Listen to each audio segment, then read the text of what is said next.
قباء کے پاس۔ مسجد قباء تاریخ اسلام کی پہلی مسجد۔ مسجد قباء کا تعارف کروانے سے پہلے جہاں پر ہم موجود ہیں، یہ جہاں بس نے آپ کو اتارا ہے، اس کی بیک سائڈ کے اوپر ایک مقام ہے جہاں پر کچھ مسلمانوں نے ایک مسجد تعمیر کی جسے رسول خدا نے خود گرانے کا حکم دیا۔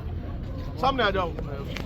مسجد زرار، رسول خدا جو مسجدیں بنوانے والے تھے، جنہوں نے بارہا کہا کہ مسجدیں بناؤ مسجدیں بناؤ مسجدیں بناؤ، پھر ایسا کیا ہوا کہ خود رسول خدا نے ایک مسجد کو کہا اسے مسمار کر دو، اسے گرا دو۔ تاریخ اسلام میں کوئی جنگ ایسی نہیں کہ جہاں پر امیر المومنین امام علی علیہ السلام کی تلوار نہ چلی ہو۔ ایک جنگ ایسی تھی جو عملاً جنگ نہیں ہوئی لیکن جنگ کا خدشہ تھا، غزوہ تبوک جسے کہا جاتا ہے۔ غزوہ تبوک پر جب رسول خدا ایک لشکر لے کر جانے لگے، آپ کو معلوم تھا کہ یہ جنگ میں جنگ عملاً نہیں ہونی، صرف وہاں پر جایا جانا ہے، تو رسول خدا مدینے کی سپہ سلاری امیر المومنین امام علی علیہ السلام کے سپرد کر کے گئے۔ کہا کہ مدینے کا والی آج سے علی ہے اور علی ہی مسجد نبی میں نماز پڑھائیں گے، علی ہی یہاں پر جمعہ دیں گے اور علی ہی یہاں پر سرداری کریں گے، اور آپ چلیں گے غزوہ تبوک کے لیے۔ پیچھے سے چند لوگوں نے، چند نام نہاد مسلمانوں نے یہ طے کیا کہ ہم نے تو علی کے پیچھے نماز نہیں پڑھنی، تو کیوں نہ اپنی نئی مسجد نہ بنا لیں۔ انہوں نے جا کر اس مقام پر ایک مسجد تعمیر کی جس کا نام تھا مسجد زرار۔ مسجد زرار بنائی اور وہاں نمازیں شروع کر دی۔ رسول خدا جب واپس آئے تو قرآن کریم کے اندر اللہ نے رسول کو حکم دیا کہ اے حبیب سب سے پہلے اس مسجد کو گراؤ۔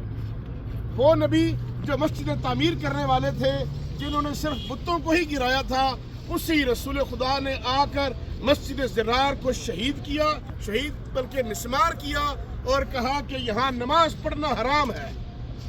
یعنی آپ ذرا سوچیں کہ رسول خدا اور اللہ، ایسے رسول جو زبان ناطق سے نطق بھی نہیں کرتے جب تک حکم خداوندی نہیں آ جاتا، وہی رسول خدا کہتے ہیں کہ اس مسجد کو گرا دو، یہاں نماز پڑھنا بھی حرام ہے۔ مطلب کہ اللہ کے رسول کو ایسی نماز بھی قبول نہیں، ایسی جگہ پر نماز بھی قبول نہیں جو بغض علی کے اندر بنائی گئی ہو۔ اس مسجد کو گرا دیا گیا، آج بھی اس کی کھنڈرات وہاں پر موجود ہیں۔ ابھی موجود ہے مسجد قباء کے پاس۔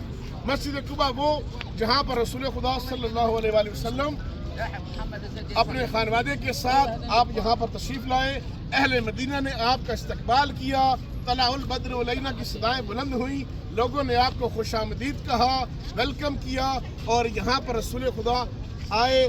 ہر کسی کی خواہش تھی یہاں پر کہ رسول خدا ہمارے گھر میں قیام کریں۔ رسول خدا نے کہا کہ اس کا فیصلہ میری اونٹنی کرے گی۔ اونٹنی کی مہار کو کھول دیا اور اونٹنی جناب جابر بن عبداللہ، جناب ابو ایوب انصاری کے گھر کے پاس جا کے رک گئی، اور رسول خدا نے جناب ابو ایوب انصاری کے گھر میں جا کر قیام کیا، اور پھر رسول خدا نے یہاں پر اسلام کی پہلی مسجد کو تعمیر کیا، مسجد قباء۔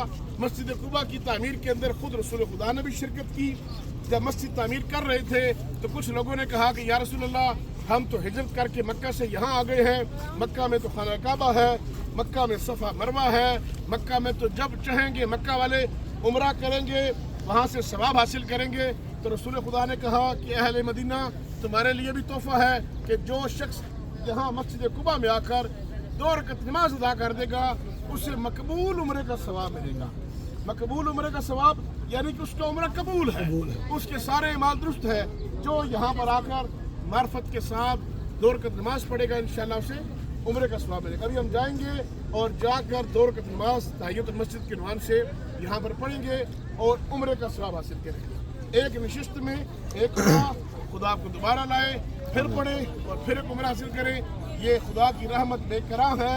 خدا کی رحمت بہانے ڈھونڈتی ہے کہ میرے بندے میرے پاس آئیں اور میں ان کی بخشش کروں۔ ابھی جائیں گے انشاءاللہ اور 2 رکعت نماز پڑھیں گے، نماز پڑھ کے پھر واپس اس جگہ پر آ جائیں گے۔ چلو جی۔